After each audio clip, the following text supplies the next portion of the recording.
Hello, hello, hello, my loves. So, this is something that I'm doing that is pretty new to what I've been doing before from Simple Syrup and EQ with Ja. This is going to be a short film, per se, about the documentary of a gay man. And basically, I call it The Anatomy of a Gay Man, which is how I learned who I was through conditioning, which got me to the point of life where I got to this whole spiritual journey and walking into the divine masculine and feminine energies. So it's going to be broken down into part one, part two, part three, part four. Choose to watch whichever you want. But the first one I'm starting off with is The Anatomy of a Sensitive Boy. Now, when I grew up in Michigan, I grew up on a farm with my two older brothers and my cousins, and I made three. And my mom, who was extremely, extremely beautiful and very feminine on the outside, her clothes, her nails, her hair, she always stayed put together. She always had her hair done. She always just was on point.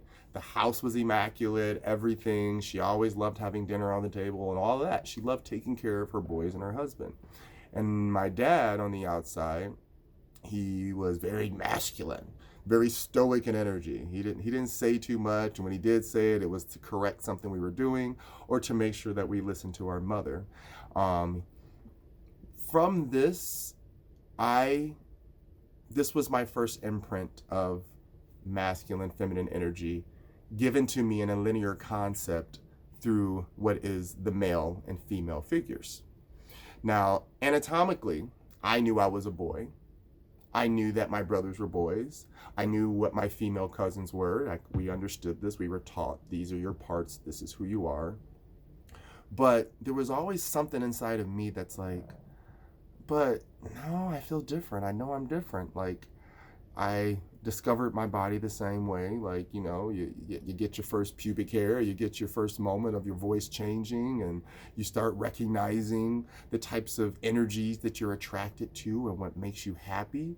And as a little boy at 6 years old, I always loved how my mom took care of like her environment. And because I was an intuitive empath, I always picked up on her energy, but there was something about our connection that she knew more than I did.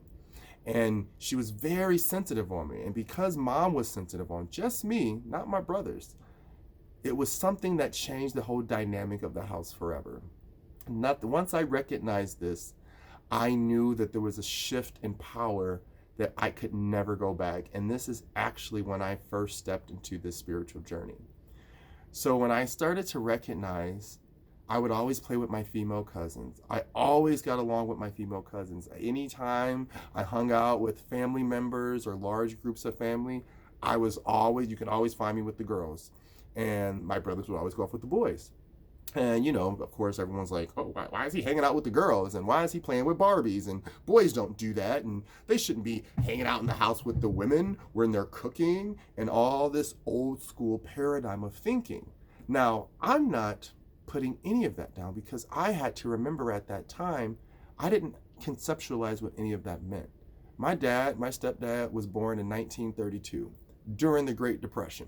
For real, for real. So he has a legacy of history attached to him as being a black man in America way before I can ever energetically accept that I'm just a boy who had to grow up being gay, never recognizing that I was black until I stepped out into the world. He had that history on his back. My mother was a black woman who grew up in Chicago in the hood, was adopted, went through so many different elements of life of being strong. She was adopted by a white family. She didn't know herself, and she was taught to be conditioned in a socioeconomic way of this is how you look like class and this is how you represent yourself.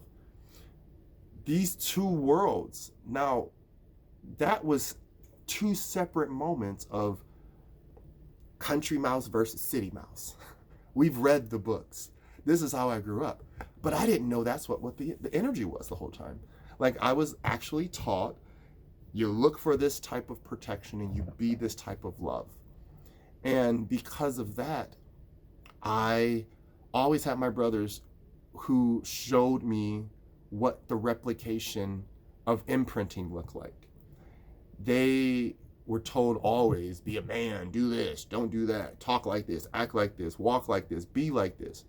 And energetically, we grew up together playing and loving each other the exact same way. Me and my brothers were best friends. We did everything together. I made bows and arrows with them. We go running. We throw rocks at each other. I have no idea why throwing rocks at each other was fun, but we did it. I don't know. Maybe trying to learn the pain level of something. But through that, I got to allow my body to be truly masculine. Not masculine because of my genitalia, but masculine because I got to experience feeling like my brothers, just being out there, jumping on trees, jumping down the hills and rolling around. And, when you're a kid, nothing hurts at all. And then I got to a point where we learned that our father was an artist and he drew beautiful, beautiful work. And me and my brother, we started going on art schools. We got scholarships and things where people would always offer us these different types of opportunities because I played the cello, I played piano, I drew, my brother drew. He was awesome. He played sports and all these different things. And we always had someone saying you guys aren't like regular boys. As much as I saw my brother fitting in with the regular world, he played sports. All the boys liked him. All the girls wanted him. I still had my sensitivity, and because I didn't have an answer for it, everyone just associated that with me being gay. So that shamed me. That made me feel bad for expressing not being with a man, because at that age I had no idea what it meant to be with a man or attracted to a man. I just knew that I was sensitive in my energy.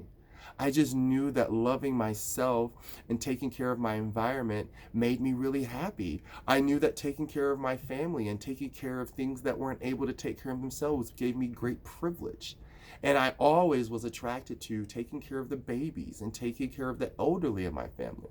I was always with my grandma. I remember my dad stop hanging out with your grandma, go outside. I'm like, why would I not want to hang out with this amazing woman who has all this history to teach me? But again, I had to be pulled out of my world to remember his world that wasn't acceptable. And at that time and age, his energy of the world and how it projected itself onto us was still true. It wasn't acceptable for a young man of my age to just want to hang out with my grandma all the time, or hang out in the house, or draw, or write, or just be in myself and express myself. It was weird or strange, or is he going to get out of this phase at some point? And then because I didn't know how to express how I felt about men, I turned myself in more, and I became inwardly angrier. And this is when I started to recognize that my sensitivity was starting to be distorted. It was beginning to get shut down by the world telling me I wasn't enough, and I had to be this imprint so that somebody else could be attracted to me later for their offspring. Do you understand that's what we're telling our children? Don't be feminine because some man will not like it that way, or some girl will not like it that way. Don't be masculine because some woman might not like it that way, or some man. We're literally have based our conditioning of how we teach our children on sexual reproduction. I've been told so many times as a little boy, ooh, you so cute, you're gonna be a lady killer. And I would be so uncomfortable as a little boy. And my mom would just be like, yeah, I make some good looking boys, huh? And I looked at him like, this is so normalized in this world because it's so unbalanced. At the time in the 80s and the 90s when I was growing up, a man's a man and a woman's a woman, and that was okay. Now, I could hear my uncles, they would talk about the young women in my family. Oh, she's beautiful. She's going to be, ooh, well, you better keep her away. They're talking to their brothers about their nieces and, about their daughters. Like, oh, you better keep them away from the boys. Like, man, no, I don't even like it. I don't even like seeing her develop. I don't even want. And instantly, I saw how the history of how women had to be shut down to appease a man's insecurities were being born. And in that moment, I was like, I never want to be that person. I never need to be that person.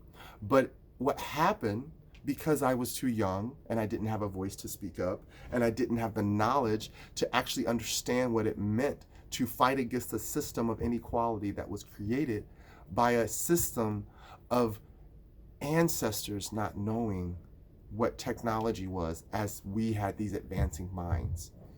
Every single thing, a tool, a toothpick, it's all technology. It is something that is here to aid us, that creates more opportunities and advantages to get to something faster. That is the point of technology. That is the point of science. That is the point of anything that we study to replicate what we've become. If we say that we were cavemen at one point in time, we were archaic, as we say, and we didn't have much knowledge, and our brains were much, much smaller. Our views were much more minuscule. And then as we developed and we started to study ourselves and pay attention to how we moved and how we thought, is when we started to feel. Now, as a young boy, I knew all this. I knew it all. But I was only a seed. And as a sensitive seed with no foundation except the foundation that's handed to you, I became the imprint of what I thought a man looked like, of what I thought a man talked like, of what I thought a man acted like, of what I thought a man felt like, of what I thought a man had to do with his emotions. All of these concepts given to me as a boy. In this society, we have not taught boys how to love themselves, how to love their bodies, how to respect their bodies, how to respect and love another man's body without it being something sexual. I knew this as a young gay man because when I hung out with my friends, I saw the homosocialization of they still looked at each other's bodies. They still appreciate each other. They cuddled, they hugged, they loved on each other, but to make themselves feel better as men, they had to go fuck something. You know what I mean? And that's what we were taught. If you're not penetrating something, you're no more worth your dick than you think your emotions are. And that's where the concept of men believing that all they have to be is bigger and stronger and all these things that are superficial to who they really are. And this is how I first learned how to be a man, coming from being a sensitive boy. I've always been a sensitive boy, but I had to become a shell of a man that was distorted through someone else's vision of what acceptability of creativity was. Because before then, think about it, everything was about war, everything was about fighting, everything was about survival. And as I said it before, the actual body, may it be biologically female, male, or in between, when you are born into this earth and you come out of the womb is nothing but a space of creativity. It's pure creativity because that's where you were born. You were in the dark. No one knew what you looked like. No one knew what you were. You were too hard to even conceptualize, but you were there.